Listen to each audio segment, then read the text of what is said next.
ಬೆಂಗಳೂರಿನಿಂದ ಹುಬ್ಬಳ್ಳಿ ಮಾರ್ಗವಾಗಿ ಮಹಾರಾಷ್ಟ್ರಕ್ಕೆ ತೆರಳುತ್ತಾ ಇದ್ದ ಕಾರು ಹಾಗೂ ಲಾರಿ ನಡುವೆ ಮುಖಾಮುಖಿ ಡಿಕ್ಕಿಯಾದ ಘಟನೆ ಹುಬ್ಬಳ್ಳಿ ಧಾರವಾಡ ಬೈಪಾಸ್ ರಸ್ತೆಯ ನೇಕಾರ ನಗರ ಬ್ರಿಡ್ಜ್ ಹತ್ತಿರ ಇಂದು ಬೆಳಗ್ಗೆ ಸಂಭವಿಸಿದೆ.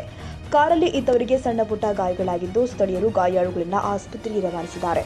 ಇನ್ನು ಅಪಘಾತದ ಬಳಿಕ ಲಾರಿ ಬಿಟ್ಟು ಚಾಲಕ ಪರಾರಿಯಾಗಿದ್ದು, ಸ್ಥಳಕ್ಕೆ ಬಂದ ಪೊಲೀಸರು ಮಾಹಿತಿ ಪಡೆದಿದ್ದಾರೆ. ಕನ್ನಡಿಗರ ಮೆಚ್ಚಿನ ನಿಮ್ಮ ಟಿವಿ 24 ಕನ್ನಡ ನ್ಯೂಸ್ ವಾಹಿನಿ ಇದೀಗ ಟಿವಿಯಲ್ಲಿ ಲಭ್ಯ. ಕರ್ನಾಟಕ ಮತ್ತು ದೇಶ ವಿದೇಶದ 360 ಡಿಗ್ರಿ ಸುದ್ದಿ ಹಾಗೂ ಉತ್ತರ ಕರ್ನಾಟಕ, ಬೆಳಗಾವಿ, ಬಾಗಲಕೋಟೆ, ಧಾರವಾಡ, ಹಾವೇರಿ, ಗದಗ, ಬಿಜಾಪುರ ಜಿಲ್ಲೆಯ ಕ್ಷಣ ಕ್ಷಣದ ವಿವರವನ್ನ ಪಡೆಯುವುದಕ್ಕೆ ಟಿವಿ 24 ಕನ್ನಡ ನ್ಯೂಸ್ ವಾಹಿನಿಯನ್ನ ಲೈಕ್ ಮಾಡಿ, ವಿಡಿಯೋಗಳನ್ನ ಶೇರ್ ಮಾಡಿ, ಕಮೆಂಟ್ ಮಾಡುವ ಮೂಲಕ ನಮ್ಮ ವಾಹಿನಿಗೆ ಸಹಕಾರ ನೀಡಿ ಮತ್ತು ಚಾನೆಲ್ ಅನ್ನ ಸಬ್ಸ್ಕ್ರೈಬ್ ಮಾಡಿ. Thank you.